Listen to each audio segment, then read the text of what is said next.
বিসমিল্লাহির রহমানির রহিম। প্রিয় শিক্ষার্থীবৃন্দ, গত ক্লাসে তোমরা দেখেছিলা অ্যাকশন সেন্টেন্স এবং নন অ্যাকশন সেন্টেন্স, অ্যাকশন সেন্টেন্স এবং নন অ্যাকশন সেন্টেন্স, অ্যাকশন ভাব এবং নন অ্যাকশন ভাব। ইংরেজিতে কথা বলার জন্য আপাতত যে দুইটা জিনিস মাথায় রাখতে হবে, অ্যাকশন ভাব এবং নন অ্যাকশন ভাব, অ্যাকশন সেন্টেন্স এবং নন অ্যাকশন সেন্টেন্স। গত ক্লাসে তোমরা এটা দেখছিলা। আমি তোমাদের চ্যালেঞ্জ দিয়ে বলতেছি, তোমরা যদি আমার ভিডিওগুলো দেখার পর ইংরেজিতে কথা না বলতে পারো, তাহলে আর কোনো ভিডিও দেখে তুমি ইংরেজিতে কথা বলতে পারবা না। কারণ আমার ভিডিওগুলো হচ্ছে তোমার গতানুগতিক পদ্ধতির মতো না, তোমাকে যে গ্রামার মুখস্থ করতে হবে, কাদা কাদা স্ট্রাকচার মুখস্থ করতে হবে, এরকম না। তো আজকে আরও ইন্টারেস্টিং এবং ইংরেজিতে কথা বলার জন্য তোমার বেসিক যেটা প্রয়োজন আজকে থেকেই শুরু করে দেবে ইংরেজিতে কথা বলতে। তুমি ইনশাআল্লাহ পুরো ভিডিওটি দেখবা, অনেক কিছু শিখতে পারবা। তো এখানে আমি দেখিয়েছি সাবজেক্ট, অবজেক্ট এবং পেসিভ অ্যাডজেক্টিভ যেটাকে বলা হয়। আচ্ছা, তোমরা এগুলো আস্তে আস্তে জানতে পারবা। সাবজেক্ট লেখা আছে এখানে I, we, you, he, she, they. I মানে আমি, উই মানে আমরা, ইউ মানে তুমি বা তোমরা, হি, সি সে বা তিনি, হি হচ্ছে ছেলের ক্ষেত্রে, সি হচ্ছে মেয়ের ক্ষেত্রে, তিনি, দে মানে তারা। তো তোমরা কি করবা, এই যে সাবজেক্টগুলো আছে এগুলো দিয়ে, এখানে যে ভাগগুলো আছে এগুলো দিয়ে আমার সাথে সাথে প্র্যাকটিস করতে থাকো। প্র্যাকটিসই আসল, প্র্যাকটিস ছাড়া তুমি ইংরেজিতে কথা বলতে পারো না। তো প্র্যাকটিস করতে থাকো। যেমন আই কল আমি ডাকি, উই কল আমরা ডাকি, ইউ কল তুমি ডাকো আর তোমরা ডাকো, হি কল সে ডাকে, সি কল তিনি ডাকে, দে কল তারা ডাকে। এভাবে সবগুলো ভাব দিয়ে তুমি প্র্যাকটিস করতে থাকো। আই ইট আমি খাই, উই ইট আমরা খাই, এভাবে প্র্যাকটিস করতে থাকো। এখন তোমরা পরিচিতি হলা যে সাবজেক্টের সাথে ভাব কিভাবে তৈরি করব। এখন যে এই যে অবজেক্টগুলো আছে, আই মানে আমি, কিন্তু আমাকে এর মানে হচ্ছে মি, আই এর অবজেক্ট হচ্ছে মি, আমাকে। তো এখন কেউ যদি বলে তুমি আমাকে ডাকো বা সে আমাকে ডাকে, তখন কিভাবে বলবা? হি কল মি, তখন কিন্তু মি কথাটা বসাইতে হবে। হি কল মি, আই দিয়ে আমাকে কথা উত্তর বা আমাকে এর অর্থ দিবে না, এজন্য তোমাকে মি ব্যবহার করতে হবে। সে আমাকে ডাকে, হি কল মি, সে আমাকে ডাকে। যেমন এখানে আছে আস আমাদের, যেমন সে আমাদের ডাকে, হি কল আস সে আমাদের ডাকে। এগুলো হচ্ছে অবজেক্ট। তারপর মনে করে যে ইউ মানে তোমাকে, সে তোমাকে ডাকে, হি কল ইউ সে তোমাকে ডাকে। তারপর হচ্ছে দেম আছে এখানে, দেম মানে তাদেরকে। যদি আমি বলি আমি তাদেরকে ডাকি, আই কল দেম আমি তাদেরকে ডাকি, তাহলে অবজেক্টের ব্যবহার তোমরা দেখলা। অবজেক্ট এগুলো তোমাকে অবশ্যই জানতে হবে। হ্যাঁ, এখন সেন্টেন্সটাকে কিভাবে বড় করা যায় এটা দেখবা। তোমরা জানো যে বাংলা সেন্টেন্সের ক্ষেত্রে সাবজেক্ট প্রথমে, ভাব শেষে, মাঝখানে বাকি অংশটুকু ব্যবহৃত হয়। যেমন আমি সকালে বাবুকে ডাকি। এখন আমি সকালে বাবুকে ডাকি, ডাকি কথাটি হচ্ছে শেষে যেটা ভাব, আর সাবজেক্ট হচ্ছে প্রথমে আই। ইংরেজির ক্ষেত্রে হচ্ছে গোপন রহস্য যে প্রথমেই সাবজেক্ট, তারপরে ভাব, তারপরে একটার পর একটা তোমার মাথায় যা আসবে তুমি বলতে থাকো। এজন্য ইংরেজি বাংলার চেয়ে সহজ, যে ইংরেজিতে তোমার কথা বলার জন্য আগে সাবজেক্ট তারপর ভাব বলার পরে তোমাকে একটার পর একটা কথা বলতে থাকতে হবে। আর বাংলার ক্ষেত্রে যেহেতু আমরা জন্মগতভাবে বাংলা কথা বলতেছি, এই জন্য তোমাদেরকে ইজি লাগতেছে, কিন্তু ইংরেজি আরও সহজ। কারণ তোমাকে সাবজেক্ট বলার পরে সাবজেক্ট বলার পরেই ভাবটি দিয়ে তোমাকে পরপর কথা বলতে থাকতে হবে, যেটা আসে মাথায় আগে, যেটা প্রয়োজন সেটা বলতেই থাকতে হবে। যেমন আই কল আমি ডাকি, এখানে কিন্তু সেন্টেন্সটি এখনো কমপ্লিট হয়নি, সেন্টেন্সটা মনে হচ্ছে আনকমপ্লিট, এখনো কিছু বাকি আছে। তাহলে তোমাকে বলতে হবে আই কল বাবু, আমি বাবুকে ডাকি। কাকে ডাকি? আই কল বাবু। কাকে বা কি প্রশ্ন করলে অবজেক্ট পাওয়া যায়? যেমন কল ডাকি, আই কল আমি ডাকি। কাকে ডাকি? কাকে প্রশ্ন করছো? কল বাবুকে, আই কল বাবু বাবুকে। এখন এই যে তুমি যদি চাও ইংরেজি সেন্টেন্সটাকে আরো বড় করবো, ইন দা মর্নিং সকালবেলা, I call Babu in the morning আমি সকালবেলায় বাবুকে ডাকি। তারপর যেমন ছেলেরা দুপুরে রুটি খায়, বয়েজ ইট ব্রেড অ্যাট নুন ছেলেরা প্রথমে সাবজেক্ট, যেটা তোমাকে আসল জিনিস বোঝাতে চাচ্ছি আমি, যে সাবজেক্ট বসার পরে ভাব, তারপর বাকি অংশটুকু তোমাকে বসাইতে হবে একটা একটা। Boys eat bread at noon, boys বালকরা সকালে বা বালকরা রুটি খায় দুপুরে অ্যাট নুন। তাহলে সাবজেক্ট প্রথমে বয়েজ, তারপর ইট, বালকরা খায় ব্রেড রুটি অ্যাট নুন, কখন? দুপুরে। তাহলে যেটা এখানে বোঝা যাচ্ছে যে সাবজেক্টের পরে ভাব, তারপর বাকি অংশটুকু। এখানে তুমি দেখতে পাচ্ছ যে সকালে ইংরেজি হচ্ছে ইন দা মর্নিং, দুপুরে ইংরেজি হচ্ছে অ্যাট নুন, বিকালে ইংরেজি হচ্ছে অ্যাট দা আফটারনুন, সন্ধ্যায় ইংরেজি হচ্ছে ইন দা ইভিনিং, রাত্রে ইংরেজি হচ্ছে অ্যাট নাইট। এগুলো তুমি এখন প্রশ্ন করতে পারো যে সব ক্ষেত্রে তো ইন দা মর্নিং সকালে, দুপুরে আবার অ্যাট কেন হলো, রাত্রে আবার অ্যাট নাইট কেন হলো, অ্যাট কেন হলো?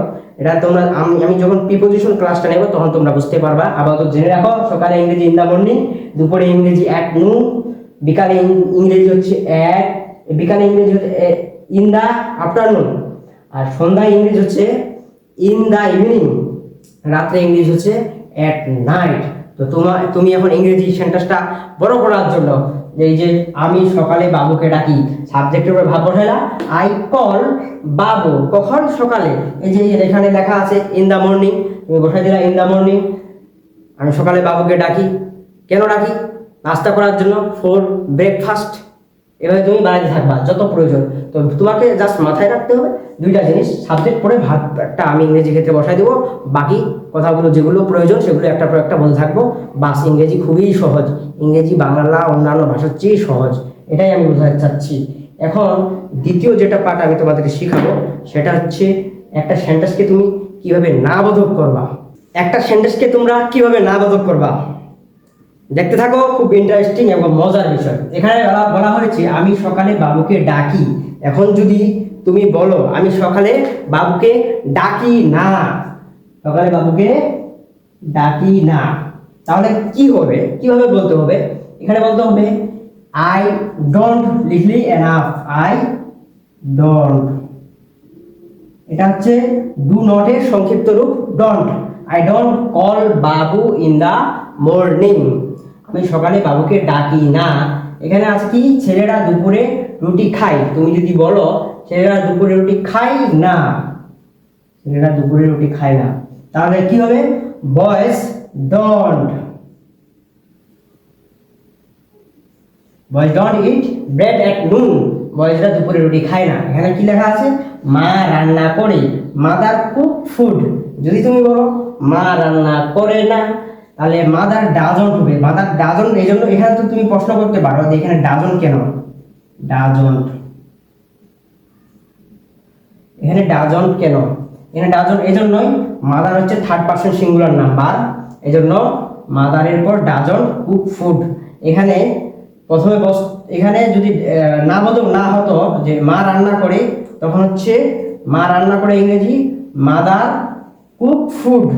এখানে কুক, এই যে এখানে একটা ভুল আছে, এখানে কুক হবে না, এখানে কুকস হবে, এস যোগ হতে হবে। ভাবের সাথে থার্ড পারসন সিঙ্গুলার নাম্বার যখন সাবজেক্ট হয় তখন ভাবের সাথে এস বা ইয়েস যোগ হয়, তাহলে মাদার কুকস ফুড, মা রান্না করে। এখন তুমি যদি বলো মা রান্না করে না, তখন ইংরেজি হচ্ছে কি হবে? Mother doesn't, D O E S and E, mother doesn't. এখানে তখন এসটা ব্যবহার হবে না, যখন এখানে এস বা ইএস নিয়ে নিছি আমরা, doesn't, mother doesn't cook food, মা রান্না করে না। এখন এখানে কি লেখা আছে? তুমি চা তৈরি করো, ইউ মেক টি। তুমি যদি চা, এখানে যদি তুমি বলো তুমি চা তৈরি করো না, তখন কি হবে ইংরেজি? তোমরা বলতে থাকো, কমেন্টে জানাও। এখানে হবে you don't make tea, you don't make tea. এখানে আছে রাকিব শেখান। এখন যদি তুমি বলো রাকিব শেখান না, সেক্ষেত্রে ইংরেজি কি হবে? বলতে থাকো। এখানেও একটা ভুল আছে, ভুলগুলো দেওয়া আছে জাস্ট তোমাদেরকে বোঝানোর জন্য। এখানে প্রথমে আসছিল রাকিব শেখান, Rakib third person singular number, তার টিচের জায়গায় এস বা ইয়েস যোগ হবে, ইয়েস হয়তো প্রথম এখানে টিচ, রাকিব শিখায়। এখন যখন আমি বলবো রাকিব শেখান না, তখন ইংরেজি কি হবে? Rakib doesn't, Rakib doesn't, Rakib doesn't teach. তখন আবার এস বা ইয়েস যোগ হবে না, যখন এখানে আমরা ডাজ দিব। আশা করি তোমরা বুঝছো আমি যেটা বোঝাতে চাচ্ছি। এখানে লেখা আছে আমি আমার বাবা মায়ের সাথে জাপানে থাকি। এই যে সেন্টেন্সটা আমি বড় করলাম, কিভাবে করলাম তোমরা জানো। প্রথমে সাবজেক্ট আমি, থাকি, এখানে ভাব কোনটা? তোমরা জানো বাংলা সেন্টেন্সে ভাবটা থাকে শেষে, আমি থাকি এই যে শেষে। তাহলে ইংরেজি সেন্টেন্সে সাবজেক্ট পরে, সাবজেক্টের পরে ভাব আই লিভ, আমি থাকি কোথায়? কোথায় প্রশ্ন করলাম, তাহলে তোমার অবজেক্ট চলে আসলো ইন জাপান, জাপানে, উইথ মাই প্যারেন্টস, আমার বাবা মায়ের সাথে। এই যে ইংরেজি সেন্টেন্সটা তুমি বড় করছো অনায়াসে। জাস্ট তোমার মাথায় দুইটা জিনিস রাখবা, সাবজেক্টের পরেই ভাব, ইংরেজি সাবজেক্টের এর পরেই ভাব, ইংরেজি হচ্ছে সাবজেক্ট এর পরেই ভাব। এটাই হচ্ছে খেলা, এটাই আসল রহস্য। তারপর যেটা প্রয়োজন তোমাকে একটা পর একটা বলতে হবে। আই লিভ, আমি থাকি, ইন জাপান, জাপানে, উইথ মাই প্যারেন্টস, আমার বাবা মায়ের সাথে। এখন যদি এটা না বোঝো তুমি করো আমি আমার বাবা মায়ের সাথে জাপানে থাকি না, তখন হবে I don't live, I don't live in Japan with my parents। তাহলে তোমরা সাবজেক্ট অবজেক্টের ব্যবহার শিখলা, তারপরে সেন্টেন্সটা কিভাবে বড় করতে হবে এটা শিখলা, তারপর সেন্টেন্সটা কিভাবে না বোধক করতে হয় এটাও শিখলা। এখন ভেরি ইন্টারেস্টিং আরেকটি বিষয় দেখবা, এগুলো সব অ্যাকশন ভাব, অর্থাৎ কাজ বুঝিয়েছে, কাজ, প্রত্যেকটি সেন্টেন্সে কাজ বুঝিয়েছে। যেমন আমি সকালে বাবুকে ডাকি, I call Babu in the morning, এটা কাজ, ডাকা একটা কাজ। তারপর ছেলেটা দুপুরে রুটি খায়, বয়েজ ইট ব্রেড অ্যাট নুন, এটাও একটা কাজ। মা রান্না করে, মাদার কুকস ফুড, তা তুমি চা তৈরি করো, ইউ মেক টি, রাকিব শেখান, রাকিব টিচ। এগুলো আবার নাবোধক করছি, আমি সকালে বাবুকে ডাকি না, I don't call Babu in the morning, ছেলেটা দুপুরে রুটি খায় না, boys don't eat bread at নুন, মা রান্না করে না, মাদার ডাজন্ট কুক ফুড, তুমি চা তৈরি করো না, you don't make tea, Rakib শেখান না, রাকিব ডাজন্ট টিচ, আমি আমার বাবা মায়ের সাথে জাপানে থাকি না, I don't live in Japan with my parents. এখন তোমাদের এগুলো সব হচ্ছে অ্যাকশন সেন্টেন্স বা অ্যাকশন ভাব। এখন তোমাদেরকে দেখাবো আমি বি ভাব বা হ্যাভ ভাব, অর্থাৎ নন অ্যাকশন যেগুলো থাকে বা হওয়া বোঝায়। দেখতে থাকো। তাহলে আমরা একটু আগে দেখলাম অ্যাকশন ভাব বা অ্যাকশন সেন্টেন্স যেগুলো কাজ করা বোঝায়। এখন আমরা দেখব নন অ্যাকশন ভাব বা নন অ্যাকশন সেন্টেন্স যেগুলো হওয়া বা আছে বোঝায়। এগুলো কাজ বোঝায় না, এগুলো হচ্ছে কি হওয়া বা আছে বোঝায়। যেমন এখানে তোমরা দেখতে পাচ্ছ আমি ছাত্র, আই এম স্টুডেন্ট, এখানে বিভাব ব্যবহৃত হয়েছে। বিভাব কোনগুলো? এম, ইজ, আর, এগুলো অর্থ হওয়া। যদিও বাংলার ক্ষেত্রে হওয়া কথাটা উজ্জ্বল থাকে, কিন্তু ইংরেজির ক্ষেত্রে সেটা লিখতে হয় আমি ছাত্র। বাংলার ক্ষেত্রে বলি আমি একজন ছাত্র, আই এম এ স্টুডেন্ট। এটা মধ্যে হওয়া হচ্ছে লুকিয়ে আছে, আমি হই একজন ছাত্র বা আমি হই ছাত্র, আই এম স্টুডেন্ট। ইংরেজির ক্ষেত্রে আমরা সেটা প্রকাশ করি এম অর্থ হওয়া, am is are, I am student, I am student, আমি ছাত্র। বাংলায় হয় আমি হয় ছাত্র, হয় কথাটা এখানে উজ্জ্বল থাকে বাংলায়, আমি ছাত্র এটা বললেই হয়ে যায়। তুমি ছাত্র, এখানে হয় তুমি হও ছাত্র, কিন্তু হয় কথাটা বা হও কথাটা আমরা লিখি না। ইংরেজির ক্ষেত্রে আমরা লিখি ইউ আর স্টুডেন্ট, তারপর সে ছাত্র, সে হয় ছাত্র, কিন্তু হয় কথাটা উজ্জ্বল আছে, সে ছাত্র, হি ইজ স্টুডেন্ট। তাহলে এম ইজ আর এর ব্যবহারটাও তোমরা দেখলা, আই এর ক্ষেত্রে এম হয়, ইউ এর ক্ষেত্রে আর হয়, থার্ড পারসন সিঙ্গুলার নাম্বারের ক্ষেত্রে ইজ হয়, হি ইজ। খুব সুন্দর। এখন এগুলো হচ্ছে প্রেজেন্ট ফর্ম, অর্থাৎ বর্তমানে আমি হই একজন ছাত্র। এগুলো যদি আবার তুমি পাস্টে নিয়ে যাও, অর্থাৎ অতীতকালে আমি একজন ছাত্র ছিলাম, এম ইজ আর এর পাস্ট ফর্ম হচ্ছে ওয়াজ বা ওয়ার। এটার পাস্ট ফর্ম হচ্ছে ওয়াজ বা ওয়ার, ওয়াজ বা ওয়ার। তখনই ছিলাম কথা হয়ে যাবে। এবং আই ওয়াজ স্টুডেন্ট, আমি ছাত্র ছিলাম, তুমি ছাত্র ছিলা, ইউ ওয়াজ স্টুডেন্ট। তারপরে হচ্ছে হি ওয়াজ স্টুডেন্ট, সে ছাত্র ছিল।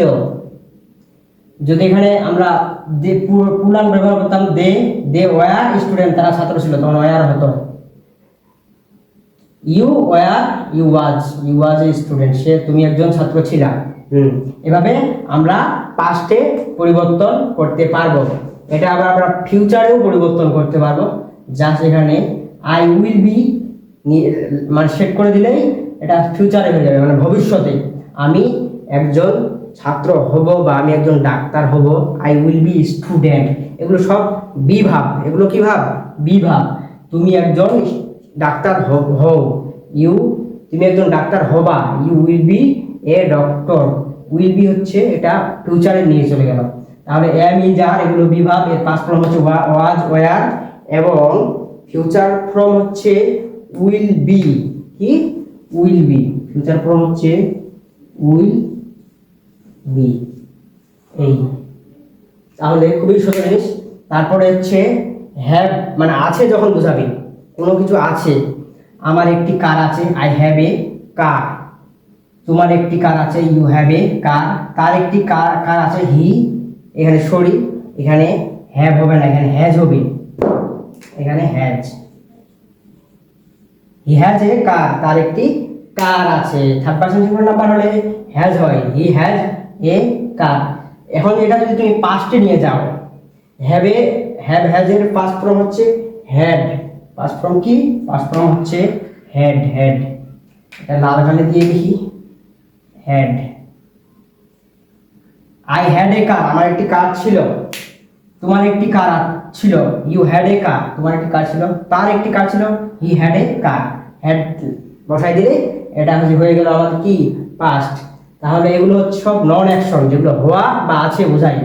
এখন এখানে আরেকটা জিনিস বোঝা আছে যে আই মানে, যে এখানে আই মানে আমি, আই মানে এখানে আমার, আমরা জানি আই মানে আমি, কিন্তু হ্যাজ যখন হবে বা হ্যাড হবে তখন আই এর অর্থ দিবে আমার।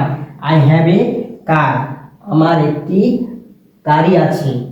আই মানে সাধারণত আমরা কি জানি? আই মানে আমি, কিন্তু যখন আই এর সাথে হ্যাজ বসবে তখন আই এর অর্থ দিবে আমি। ইউ মানে সাধারণত আমরা জানি তুমি, ইউ এর সাথে যখন হ্যাজ বসবে তখন ইউ এর অর্থ হবে তোমার। হি মানে সাধারণত আমরা জানি সে, হি, তখন হি এর সাথে হ্যাভ আসলে তখন অর্থ আছে, কথা আসলে হি এর অর্থ আসবে তার। আই এর অর্থ আসবে আমার, হি হ্যাজ আসলে। ইউ এর অর্থ আসবে তোমার। তো এটা একটা ইন্টারেস্টিং বিষয়। এই বিষয়গুলো তোমাদের এভাবে কেউ এক্সপ্লেন করে বোঝাবে না, আমি যেভাবে বোঝাচ্ছি। আমার ক্লাসটা করে যদি তোমার সামান্যতম উপকার হয়, অবশ্যই লাইক, কমেন্ট এবং সাবস্ক্রাইব করতে ভুলবেন না। কারণ তোমাদেরকে আমি 30টা টিউটোরিয়াল ক্লাস দিব। এভাবে 30টা ক্লাস শিখলে তুমি ইংরেজিতে ফ্লুয়েন্টলি ভাবে কথা বলতে পারবে ইনশাআল্লাহ। তো অবশ্যই লাইক, কমেন্ট এন্ড শেয়ার করতে ভুলবেন না। অনেক কষ্ট করে ক্লাসগুলো করা হচ্ছে তোমাদের জন্য। তো আজ এ পর্যন্তই। নেক্সট ক্লাস দেখার জন্য আমন্ত্রণ রইল। আমরা এভাবে একটার পর একদিন ক্লাস নিতে থাকবো। আল্লাহ হাফেজ।